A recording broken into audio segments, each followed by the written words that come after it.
말씀을 들었습니다. 이 마가복음 1장 뭐죠? 마가복음 1장에 가장 중요한 거는 마가복음 1장은 바로 복음의 시작이신 예수 그리스도를 기록하고 있다 그랬어요. 그래서 우리가 마가복음이 굉장히 중요한 복음서이다라는 것을 말씀을 드렸습니다. 마가복음은 복음의 시작이신 예수 그리스도의 행적을 기록한 책이에요. 마가복음에 또 독특한 모습이 있죠. 예수님의 탄생설화는 없어요. 그러니까 예수님께서 이제 자라셔서 실제로 사역을 하실 때 귀신을 내어쫓고 환자들을 병자들을 고치시고 말씀을 가르치신 예수님의 사역을 하시는 그 모습들, 그 모습이 기록되어져 있는 말씀이 마가복음이에요.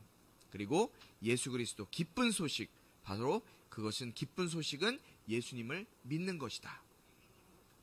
그 기쁨으로 예수님을 나의 구주 그리고 나의 주인으로 우리가 받아들이는 삶을 살아야 한다라는 거예요. 하나님 나라를 내 삶 가운데 가져올 수 있는 방법에 대해서 말씀하고 있어요. 그런데 하나님 나라를 내 삶 가운데 가져오기 위해서 그 전제가 되는 조건이 있죠. 무엇이에요? 침례 요한과 예수님께서 외치셨던 먼저 선제되어야 되는 것은 바로 회개하는 거예요. 회개하고 예수님을 믿으라. 예수님께서도 침례 요한과 같이 회개하고 예수를 믿어라 라고 말씀하셨어요. 우리 안에 먼저 하나님 나라의 삶을 살아가기 위해서 필요한 것은 하나님 앞에 나의 죄, 나는 죄인입니다.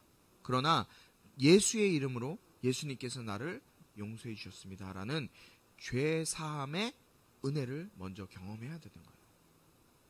그 경험이 있는 사람은 신앙이 흔들릴 수는 있지만 신앙에서 떠나지는 않는다는 겁니다. 자, 마가복음에는 예수님이 누구이신가? 또 복음이 무엇인가? 우리 하나님 나라가 어떻게 우리의 삶 가운데 임하는가? 그리고 하나님 나라가 우리의 삶 가운데 임할 때 어떠한 일들이 일어나는지를 기록하고 있는 말씀이 마가복음 말씀이라고 했어요.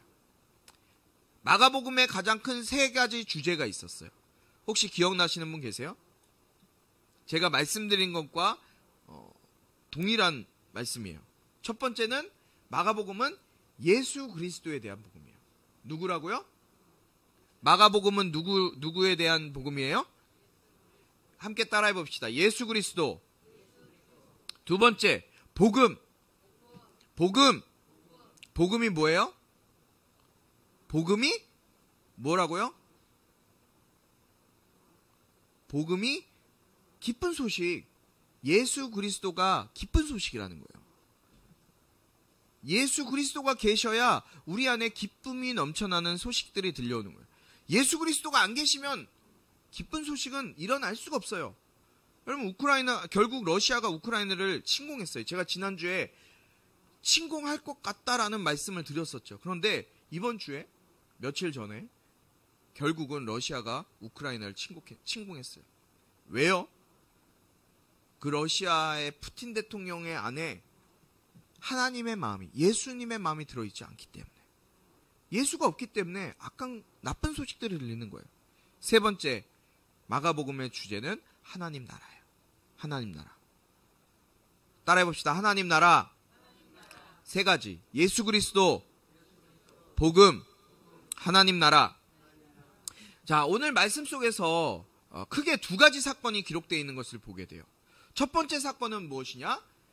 예수님께서 4명의 제자를 부르는 장면, 예수님께서 4명의 제자를 부르시는 장면이 기록되어져 있어요. 누구예요? 예수님의 4명의 제자 부르시는 첫 번째, 기억하세요.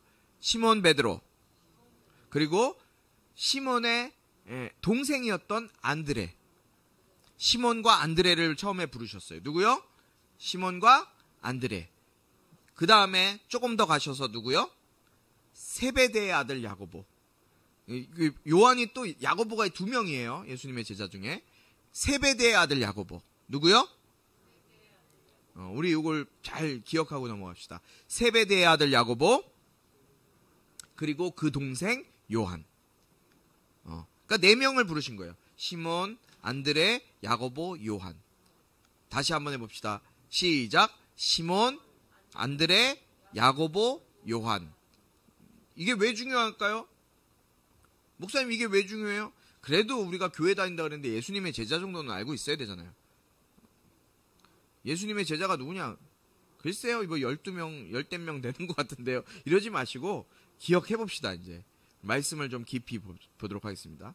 첫 번째, 우리가 오늘 이 복음의 말씀에서는 예수님이 4명의 제자를 부르신 사건이 있어요. 그림으로 나와 있을 거예요. PPT 보여주세요. 네, 예수님이 이제 4명의 제자를 부르셨어요. 그 다음 두 번째는 뭐냐면, 가버나움의 한 회당에서 말씀을 전하시고 가르치시다가 귀신 들린 자를, 귀신을 내어 쫓는, 귀신 들린 자의 그 귀신을 내어 쫓는 사건이 기록되어져 있어요. 첫 번째 사건은 뭐라고요? 첫 번째 사건, 제자를 부르시고, 두 번째 사건은 가버나움 회당에서 말씀을 전하시다가 귀신을 내어 쫓으신 사건이 기록되어져 있다는 거예요. 이 두 사건이 의미하는 것이 무엇일까요? 두 사건이 의미하는 어떤 의미가 있을까요? 어떤 동일한 의미가 있기 때문에 이 16절부터 28절까지의 말씀을 함께 보게 될까요? 우리는 이 두 가지의 말씀 속에서 우리에게 주는 어떤 의미가 있는지를 한번 말씀을 통해 살펴보고자 합니다. 먼저 우리 16절부터 20절까지의 말씀을 함께 보도록 하겠습니다. 16절부터 20절까지 말씀, 길지 않은 말씀이거든요. 저와 여러분들이 함께 합독하도록 하겠습니다. 이 말씀은 살아계신 하나님의 말씀이에요. 동민이 자리를 좀 떨어져서 앉아주세요. 한 칸 떨어져서. 아직까지 코로나가 좀 많이 있으니까 떨어져서 앉아주시고, 우리 16절부터 20절까지의 말씀을 한 목소리로 함께 합독하도록 하겠습니다. 시작. 그리고 예수께서 갈릴리 호숫가를 거닐다가 시몬과 그 동생 안드레가 호수에 그물을 던지는 것을 보셨는데 그들은 어부였습니다. 예수께서 말씀하셨습니다. 나를 따르라. 내가 너희를 사람 낚는 어부가 되게 하겠다. 시몬과 안드레는 곧 그물을 버려두고 예수를 따랐습니다. 예수께서 조금 더 가시다가 세베대의 아들 야고보와 그 동생 요한이 배에서 그물을 깁고 있는 것을 보시고 곧 그들을 부르셨습니다. 그러자 그들도 아버지 세베대와 일꾼들을 배에 남겨두고 곧바로 예수를 따랐습니다. 아멘. 예수님께서 갈릴리 호숫가를 거니시고 계셨어요. 갈릴리 호숫가. 갈릴리 안 가봤죠? 저는 이스라엘에서 가장 아름다운 곳이 갈릴리였던 것 같아요. 너무너무 아름다워요. 그냥 그 곳만 가도 이렇게 높은 언덕에서 갈릴리 바닷가를, 호숫가를 바라보면 너무너무 아름다워요. 아직도 이스라엘이 그립습니다. 그 갈릴리 호숫가를 거니시다가 고기를 잡고 있는 시몬 베드로와 그 동생 안드레를 보시고 그들을 부르시는 장면이 먼저 기록되어져 있어요. 그런데 예수님이 이 시몬과 안드레를 향해서 무엇라고 말씀하신지 아세요? 뭐라고 부르셨어요? 어떻게 하라고요? 나를 따르라. 내가 너희를 사람 낚는 어부가 되게 하겠다. 나를 따르라. 내가 너희를 사람 낚는 어부가 되게 하겠다. 어떤 사람이 갑자기 자기에게 나타나서 지나가던 사람이 나타났어요. 그리고 야, 너 지금 다니고 있는 직장 그만두고 나를 따르라. 너 지금 학교 다니고 있는 거 거기 그만두고 나 따라. 이렇게 한다면 여러분 반응 어떨까요? 만 여러분에게 어떤 사람이 잘 살고 있는데 지금 와서 당장 직장 그만두고 나를 따라라. 어떤 반응을 보일 수 있을까요? 동민이 학교 그만두고 날 따라. 그냥 내가 아니라 모르는 사람이 그냥 와서 동민이한테 그런다면 어떨까? 동민이 어이없을 것 같아요. 맞아요. 어이없을 것 같아요. 나도 마찬가지예요. 목사님 이거 상담센터 교회 하고 있는데 막 누가 지나가다가 들어와갖고 당신 지금 이거 다 그만두고 나를 따르시오. 이러면은 뭐 미친 사람이야. 이런 생각이 들지 않겠어요? 쉽지 않아요. 미친 사람이라고 아마 생각할 거예요. 그런데 시몬 베드로와 안드레는 예수님의 그 나를 따르라, 내가 너희를 사람 낚는 어부가 되게 하겠다라는 그 부르심에 오늘 말씀해 보니까 즉시 그들이 던지고 있던 그물을 버려두고 예수님을 따르는 모습을 보이고 있어요. 즉각적인 순종의 모습을 이 시몬 베드로와 안드레를 통해 볼 수 있다는 거예요. 우리의 인간적인 생각으로 말도 안 되는 어이없는 일이 지금 시몬과 안드레에게는 그냥 고민하지도 않고 좀 생각해 볼게요. 조금 당신이 누군지 좀 알아보고요. 이게 아니라 말씀이 주어지자마자 곧바로 즉각적인 순종이 이루어졌다는 거예요. 자기가 갖고 있던 평생 가졌던 그 직업을 그냥 버려두고 예수님을 쫓았다는 거예요. 자, 조금 더 봅시다. 이제 예수님이 조금 더 가셨어요. 그들과 함께 가셨겠죠. 베드로와 안드레와 함께 조금 더 이제 갈릴리 바닷가를 가셨을 거예요. 조금 더 가시다가 이번에는 세베대의 아들 야고보와 그 동생 요한이 배에서 그물 긁는 걸 보셨어요. 그들을 보시고 뭐라 그러세요? 또 예수님이 부르세요. 야, 너희들 그거 내버려 두고 나를 쫓아라. 그런데요, 이번에도 역시나 어떤 일이 벌어졌어요? 야고보와 요한이 이번에는 자신의 아버지와 함께 지금까지 일했던 동료들, 함께 일해온 동료들을 그 남겨둔 일꾼들을 배에다가 남겨두고 즉시 예수님이 부르시는 그 즉시 예수님을 따라갔어요.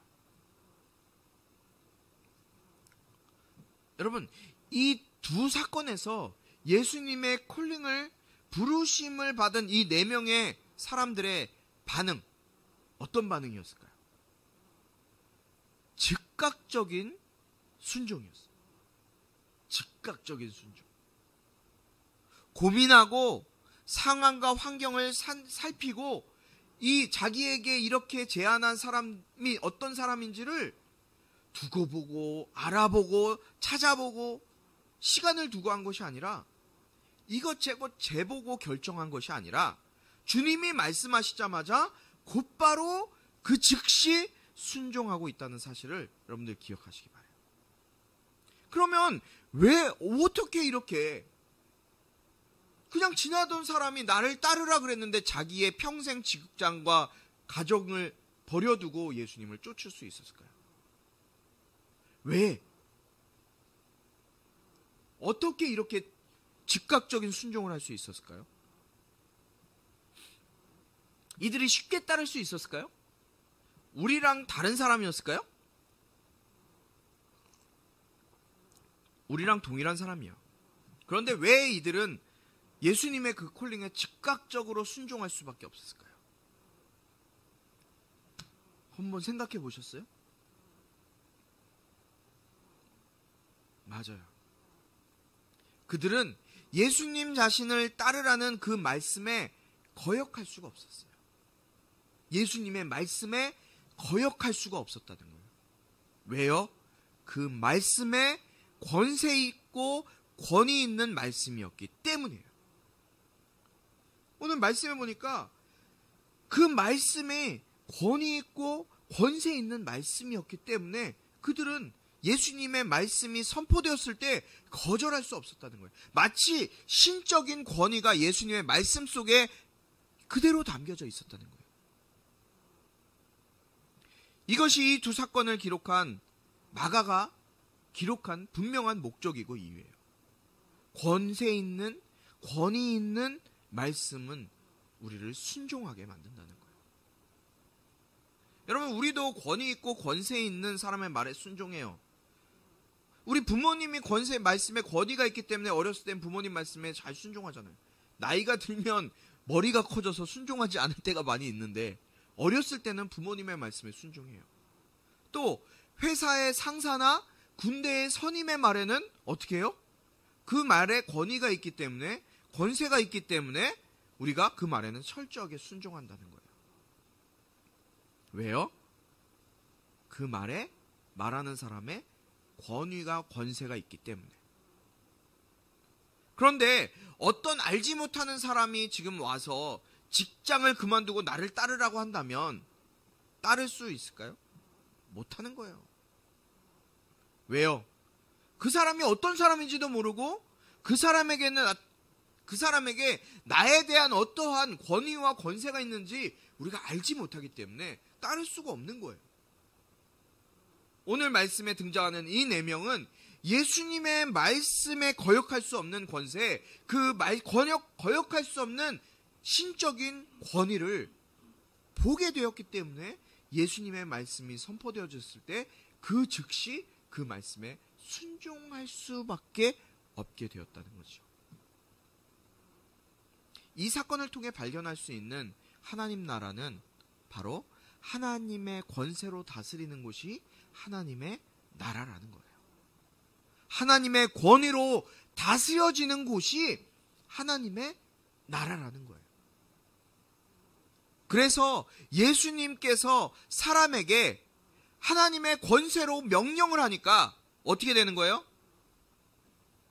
그들이 그 말씀에 즉각적으로 순종할 수밖에 없었다는 사실이에요. 예수님은 하나님으로부터 철저한 하나님의 권위가 부어진 분이 바로 예수 그리스도였어요. 여러분 성경 말씀을 쭉 보세요. 구약 신약 성경 말씀을 보세요. 예수님이 말씀하실 때 그 말씀이 안 이루어진 것이 있을까요? 단 하나도 없어요. 예수님이 말씀하신 그 모든 것은 말씀하신 그대로 이루어졌어요. 우리가 다음 21절부터 볼 가버나움의 회당에서의 그 귀신을 내어 쫓는 것, 예수님이 말씀하시니까 귀신이 내어 쫓아졌어요. 죽은 나사로가 살아난 그 이야기, 죽었던 나사로, 예수님께서 명령하시니 그 죽었던 나사로가 살아서 무덤에서 나오게 된 거예요. 여러분, 하나님의 나라는 하나님의 권세, 하나님의 권위가 다스리는 나라가 바로 하나님의 나라라는 사실이에요. 2000년 전에 베드로와 안드레, 야고보, 요한에게만 부르심이 있었을까요? 아니에요. 지금을 살아가고 있는 우리에게도 또 앞으로 살아갈 우리 모든 성도들에게도 우리를 부르시고 그 부르심에 응답하고 순종하는 자를 통해서 하나님께서 일하실 텐데 지금도 그 부르심이 계속해서 있어요. 여러분, 아까 제가 우리 연주한테 제 이제 간증 이야기를 조금 했는데요.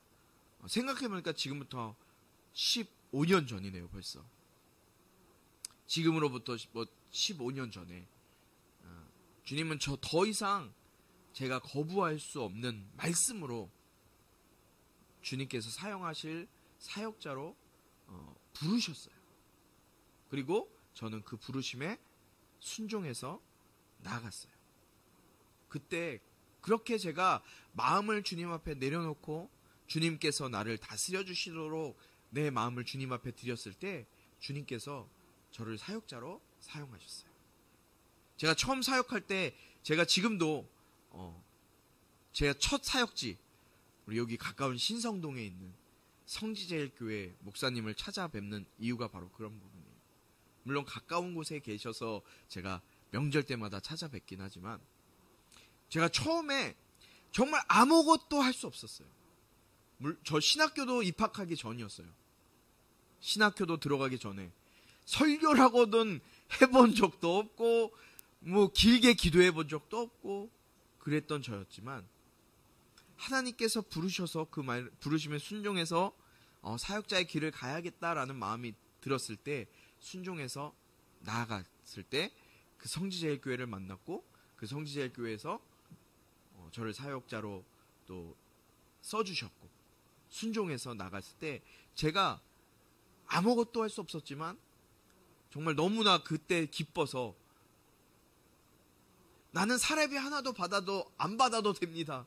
사례비 없어도 기쁘게 감당할 수 있겠습니다. 라고서 목사님한테도 그렇게 안 주셔도 됩니다라고 말씀을 드렸는데 감사하게도 챙겨주셨어요. 15년 전에 저에게 부르심이 왔을 때 그 하나님의 권세와 권위에 있는 그 부르심에 더 이상 도망갈 수 없고 피할 수 없어서 순종해서 나갔을 때 주님께서 저를 통해 사역자로 일하시는 것들을 경험하게 됐습니다. 여러분, 이 부르심은 목회를 하는 목회자에게만 해당되는 그 한정되는 부르심이 아니에요. 여러분 각자의 삶의 영역에서 또 주님을 모르는 삶, 주님을 믿지 않는 삶 가운데 살던 모든 인생들 가운데 주님 없이 내 뜻대로 내 생각과 내 계획과 그렇게 살려고 했던 그 인생에게 주님이 찾아오셔서 너 나를 따라와. 나를 믿어. 내 안에 들어오면 너는 하나님의 통치하심 가운데, 하나님의 이끄심 가운데 살 수 있어. 복된 삶을 살 수 있어. 라고 그 부르심에 우리를 계속해서 콜링하고 있다는 사실을 기억하세요. 여러분의 인생의 목적이 무엇입니까? 여러분의 인생의 목적이 무엇이에요? 하나님의 부르심, 하나님의 권위에 들어오면 하나님 나라를 경험하게 될 거예요. 이것이 하나님 나라의 통치를 경험하는 삶이라는 것입니다. 그 부르심에 순종하여 주님을 믿겠다고, 주님 뜻대로 내가 살겠노라고 순종하고 나아갈 때 그 인생의 삶에는 하나님의 나라가 임하고 하나님의 통치를 경험하게 되는 삶을 살게 될 것입니다. 할렐루야! 할렐루야! 두 번째 사건은 예수님께서 가버나움 회당에서 말씀을 가르치시는 말씀이에요. 21절부터 28절 말씀입니다. 우리 21절부터 28절 말씀을 함께 보도록 하겠습니다. 제가 먼저 읽겠습니다. 그들은 가버나움으로 갔습니다. 곧 안식일이 되어 예수께서 회당에 들어가셔서 말씀을 가르치시기 시작했습니다.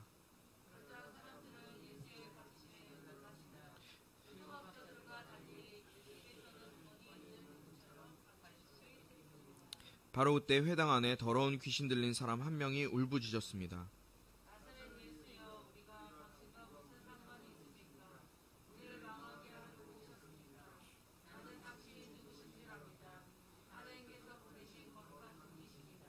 예수께서 귀신을 꾸짖으시며 말씀하셨습니다.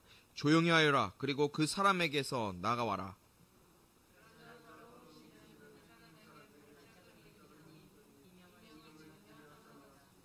사람들은 모두 너무나 놀란 나머지 서로 수군거렸습니다. 이게 무슨 일이지? 권위 있는 새로운 가르침이로군.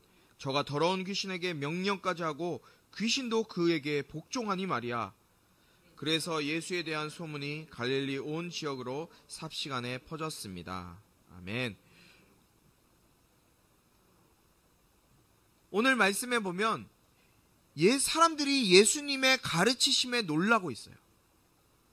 사람들이 예수님의 하신 말씀, 가르침에 놀란 이유가 뭐예요? 사람들이 하는 말이 뭐예요? 22절에 보니까 율법학자들과 달리 예수께서는 권위 있는 분처럼 가르치셨습니다. 라고 말씀하고 있어요. 회당에 들어가셔서 율법학자들과는 달리 권위 있는 분처럼 가르치셨대요. 여러분, 당시의 회당은 유대인들이 모여 살고 있는 곳 어디든지 있었어요. 마치 지금의 교회가 한국 땅 어디든지 있는 것처럼 회당이 있는 거예요. 율법학자들은 누구예요? 율법학자들은 지금의 목사라고 생각하시면 돼요. 회당에 말씀을 가르치시는 자들이죠. 가르치는 자들, 신학자들이에요.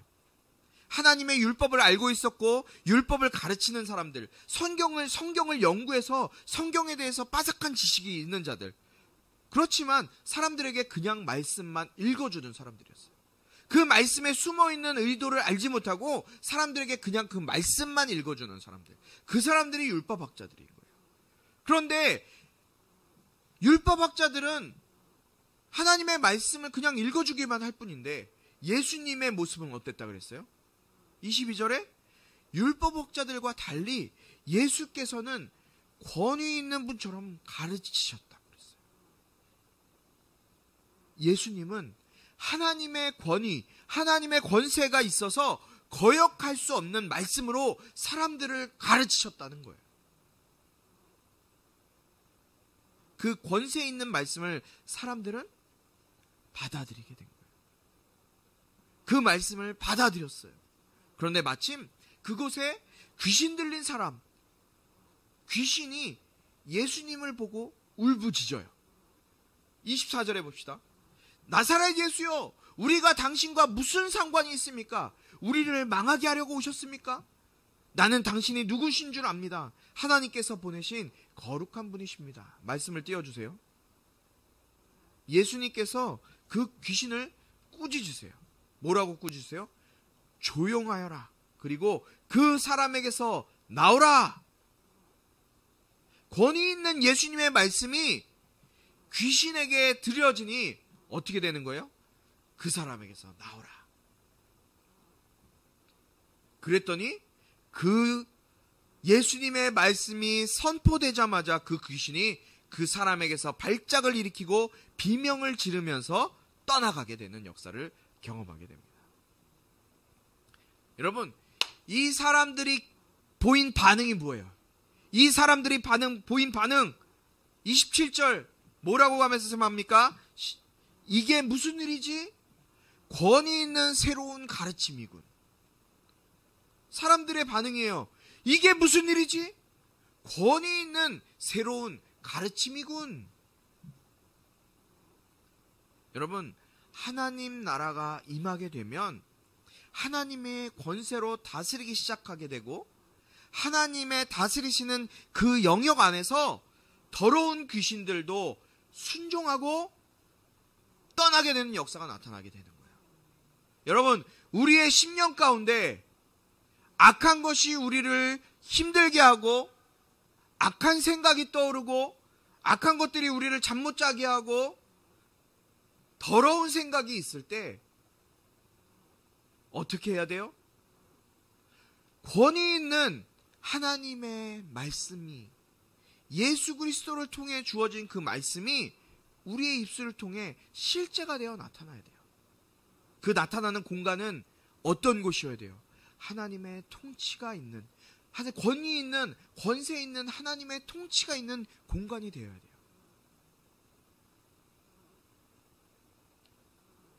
하나님의 통치가 이루어지는, 하나님의 권위가 감싸고 있는 공간이 되지 않는다면 아무리 말씀이 읽혀지는, 율법학자들이 말씀을 읽은 것처럼 읽어지는 그냥 그런 수준밖에 되어지지 않는다는 거예요. 그러나 하나님의 권위 있는, 통치가 있는, 보호하심이 있는, 하나님이 다스리시는 그 공간 가운데는 하나님의 예수 그리스도의 말씀이 선포되어지면 그 선포되어지는 말씀으로 귀신이 떠나가고 병이 치료되고 죽어있는 자가 살아나는 역사가 일어나게 되는 거예요. 사랑하는 우리 성도 여러분, 우리가 주님의 통치하심 아래, 예수 이름의 권세 아래로 들어가는 삶을 살게 되면, 예수의 통치하심 아래, 예수 이름의 능력의 그 권세 아래 내가 살아가게 되면 주님이 말씀하신 가장 복되고 가장 만족스럽고 가장 완벽한 인생을 우리가 살아갈 수 있게 되는 거예요. 반주 좀 해주시겠어요? 우리 주님이 그 일을 위해서 이 땅에 인간의 몸을 입고 오셨어요. 예수님께서 인간의 몸을 입고 이 땅에 오신 이유가 바로 하나님의 통치하심을 이 땅 가운데 펼치시기 위해서 인간의 몸을 입고 이 땅에 오신 거예요.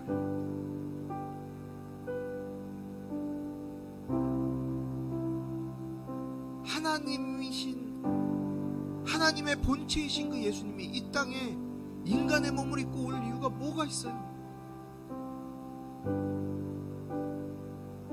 연약하고 죄악밖에 없고 죽을 수밖에 없는 인간을 위해서 왜 예수님이 이 땅에 오셨어요? 왜 오셔야 했어요?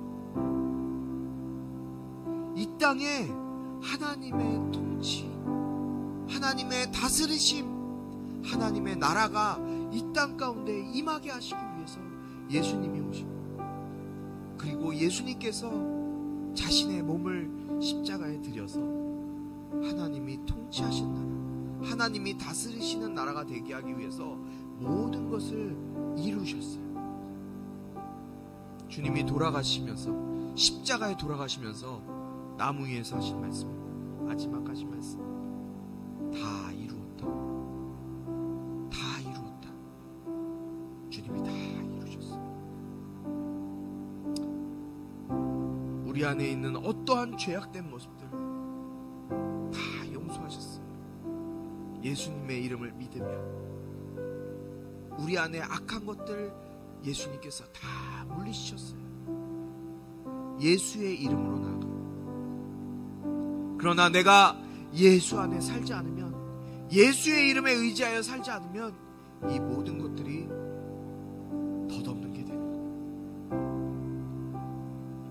오늘 이 말씀을 듣는 우리 모두가 권위 있는, 권세 있는 그 예수의 이름에, 예수 그리스도의 음성에 순종하여서 하나님 나라의 통치를 경험하는 삶을 사는 우리 모두가 될 수 있길 바라요. 우리 이 시간 같이 좀 기도했으면 좋겠어요. 작은 소리도 좋고요, 큰 소리도 좋아요.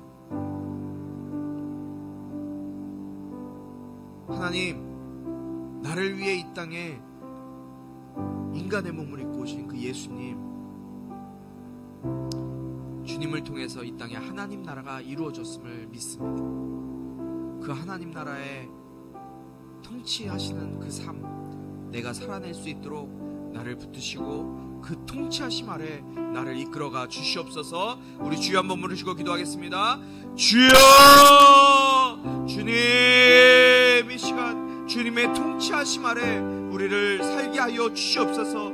주님, 하나님 나라를 이 땅 가운데 이루시고 하나님 나라를 이 땅 가운데 역사하게 하시는 그 예수의 이름이 이 땅 가운데 우리에게 있사오니 그 예수의 이름에 의지하여 아버지 우리가 살아낼 수 있도록, 살아갈 수 있도록 우리를 붙들어 주시옵소서. 하나님께서 통치하시는 나라, 하나님께서 다스리시는 나라, 그 다스리시는 나라의 삶을 살아내게 하여 주시옵소서.